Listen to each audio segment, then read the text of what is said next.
గన్నవరం మాజీ MLA Vallabhaneni Vamsi అరెస్టుపై YCP అధినేత మాజీ సీఎం వైఎస్ జగన్ స్పందించారు. ఈ మేరకు ట్విట్టర్ వేదికగా కూటమి ప్రభుత్వంపై తీవ్రస్థాయిలో ధ్వజమెత్తారు. రాష్ట్రంలో చట్టానికి న్యాయానికి చోటు లేకుండా పోయిందని విమర్శలు గుప్పించారు.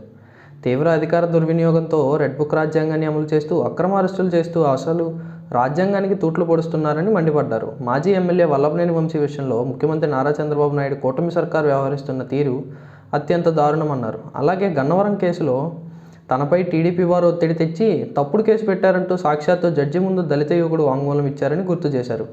అధికార పార్టీ కుట్రను బట్టబయలు చేస్తే తన బండారం బయటపడుతుందని, తమ తప్పులు బయటకు వస్తున్నాయని తట్టుకోలేక దాన్ని కూడా మార్చేయడానికి చంద్రబాబు దుర్మార్గాలు చేస్తున్నారని ఎద్దేవా చేశారు. సత్యానికి కట్టుబడి నిజాలు చెప్పినందుకు దళిత యువకుడిని పోలీసులు పంపించి మరీ వేధించడం ఎంతవరకు కరెక్ట్ అని ప్రశ్నించారు.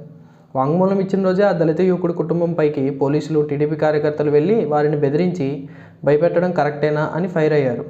ఇది ప్రజాస్వామ్య ప్రభుత్వమేనా? మీ కక్షలు తీర్చుకోవడానికి ఇన్ని రకాలుగా వ్యవస్థలను వాడుకొని దుర్మార్గాలు చేస్తారా అని మండిపడ్డారు జగన్. సుప్రీం ఆదేశాలతో దిగువ కోర్టు ఈ కేసును విచారిస్తోంది.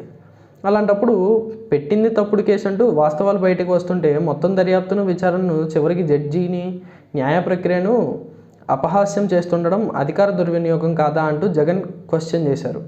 వంశీ భద్రతకు ఎలాంటి సమస్య వచ్చినా ఈ ప్రభుత్వమే పూర్తిగా బాధ్యత వహించాల్సి ఉంటుందన్నారు. మరోవైపు దెందులూరు మాజీ ఎమ్మెల్యే కొఠారు అబ్బాయి చౌదరిపై తప్పుడు కేసును తీవ్రంగా ఖండిస్తున్నారని జగన్ రాసుకొచ్చారు.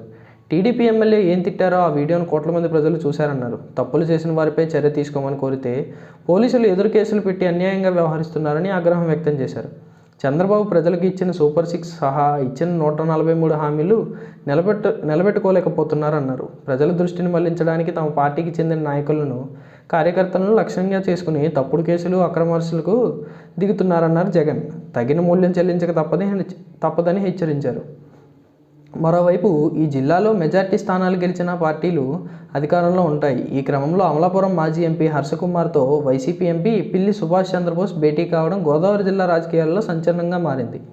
ఇటీవల కాంగ్రెస్ అధిష్టానం ఇచ్చిన పదవిని హర్షకుమార్ తిరస్కరించారు. ఈ క్రమంలో వైసీపీ ఎంపీ సుభాష్ చంద్రబోస్ హర్షకుమార్తో భేటీ కావడం ఏపీ రాజకీయాల్లో కలకలం రేపింది. దీంతో వైసీపీలో హర్షకుమార్ జాయిన్ కానున్నట్లు వార్తలు వస్తున్నాయి. మరోపక్క సన్నిహితుల సమస్య విషయమై హర్షకుమార్ని కలిసినట్లు బోస్ తెలియజేస్తున్నారు. ఇటీవల ఆంధ్రప్రదేశ్ రాష్ట్రంలో రాహుల్ పాదయాత్రలో హర్షకుమార్ పాల్గొనడం జరిగింది. అనంతరం కాంగ్రెస్ పార్టీ అధిష్టానం పదవి ఇచ్చినా దానిని తిరస్కరించడం జరిగింది. కాగా ఇప్పుడు వైసీపీ ఎంపీతో హర్షకుమార్ భేటీ జిల్లాలో మాత్రమే కాదు రాష్ట్ర రాజకీయాల్లో సైతం చర్చనీయాంశంగా మారింది.